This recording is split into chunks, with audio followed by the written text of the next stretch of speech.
Hello, everyone. My name is Michael Pfeiffer, and this is my presentation on the contemporary social issue of climate change. So, first off, what is climate change? So, as defined by the United Nations, it is specifically an increase in the Earth's average temperature, and this can be from anything, such as natural causes or artificial causes. Where natural causes are solar activity or volcanic activity, and the main artificial causes being humans burning fossil fuel. However, since the Industrial Revolution, human activity, that artificial cause, has been the main reason for climate change, with a net increase of around 1.1 degrees Celsius since the Industrial Revolution. And this causes some detrimental physical effects to our planet, which affect us, such as increase in the sea level, more severe weather events, and ocean acidification. And so, because it affects humans so much, we might ask ourselves, why does this happen? Why do humans keep propagating this issue further? And so, for this reason, we can take some sociological perspectives on climate change. More specifically, we can look at it through the lens of a structural functionalist or a conflict theorist. Where in structural functionalism, we might ask, how do countries work to further propagate the issue of climate change?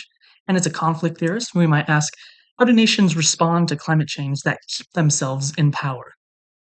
So first off, looking at the structural functionalist view, data suggests that nations contribute to climate change due to the effects of economic growths and the energy it demands. So we can see on the left-hand side here, from the 1850s to from 2011, that's basically the start of the Industrial Revolution to 2011. We see that countries today that are considered developed are the ones who historically caused climate change, whereas the developing countries had a little effect on it. Whereas currently now, the countries that are developing, going through their own industrial revolutions are the ones that are currently causing climate change. And so this kind of gives us an idea where it's like, oh, it's the energy demands of economic growth that are causing this issue of global emissions and climate change to propagate further. However, when looking at this, one may ask the question, especially when looking at the data more closer for today, of what about renewable energy sources, right? They they exist today. Why aren't they being used for countries going through their own revolutions to meet their demands of energy?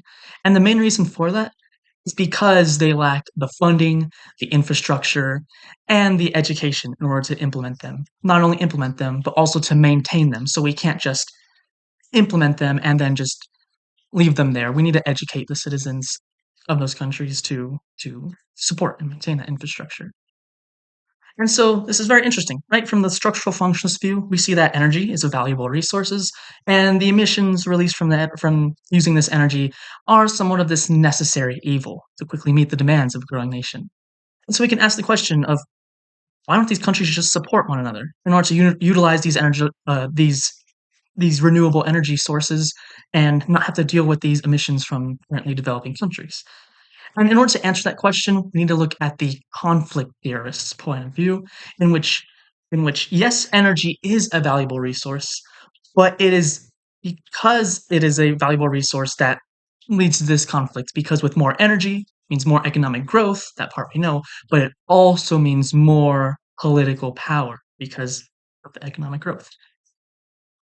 And so, right, countries, of course, they want to keep themselves in power, and in that case, they're not going to really want to support any infrastructure in other countries that might lead to them being less of a power.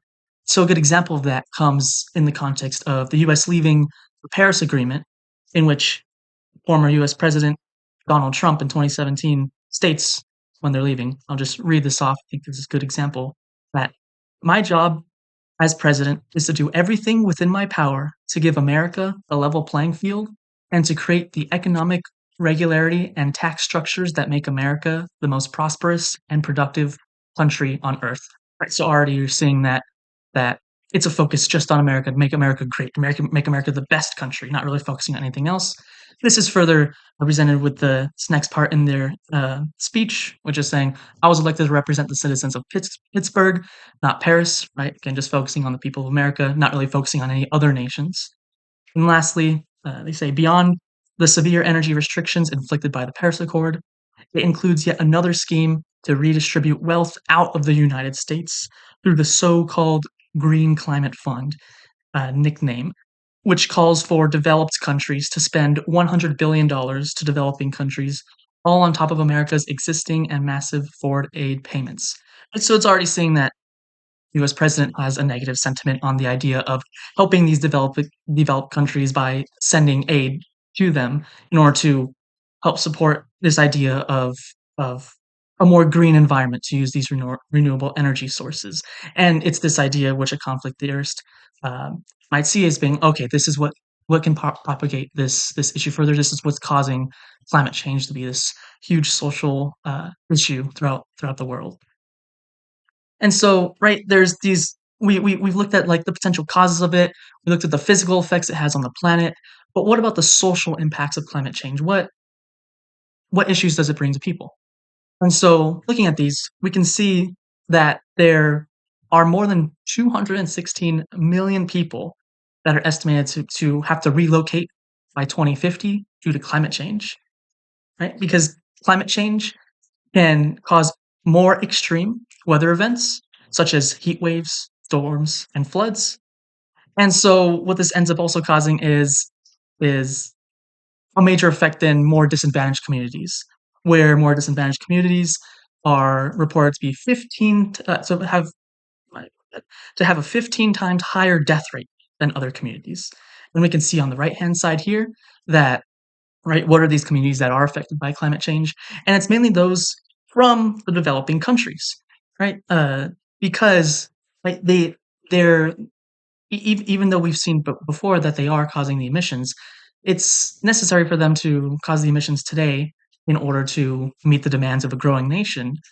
But because they currently lack the infrastructure to kind of deal with more severe weather events, it means that they're also the ones that are most affected by climate change. So it's kind of this thing where they're damned if they do, damned if they don't. If they don't deal with the effects of climate change, uh, um, or if they continue to emit global emissions, the effects of climate change are going to be worse. But if they stop emitting those emissions, that means there's less economic growth and there's less time for them to develop and build the infrastructure to deal with that. So, looking at possible solutions, of course, since climate change is a global issue, it requires a global solution. And because of this, in that case, nations really do need to work together. Right? Nations can't just only keep tabs on themselves, they need to keep tabs on others or just support and help others. Where developed nations need to support developing ones in utilizing renewable energy sources.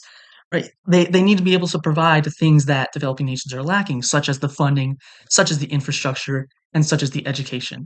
And as we saw previously, that is something that was kind of considered within the Paris Agreement, but as we also saw, there are certain countries in the specific case there, America, that would leave it because it's not in their best interest. And so, right, this isn't going to be the all all one solution that fixes everything. And so, possible alternatives could be something like a universal emissions tax, which maybe incentivizes countries to maybe either invest more in renewable energy sources or just kind of keep tabs on what emissions they're letting out, or it can be to educate citizens of nations around the world about climate change. That way, they can they can see it more as this social issue, not a political issue, and they can demand leaders of their nations for change and to do something about this solution before or this problem before it gets worse. And yeah, that is basically my presentation. Thank you so much for the references, and hope you enjoyed.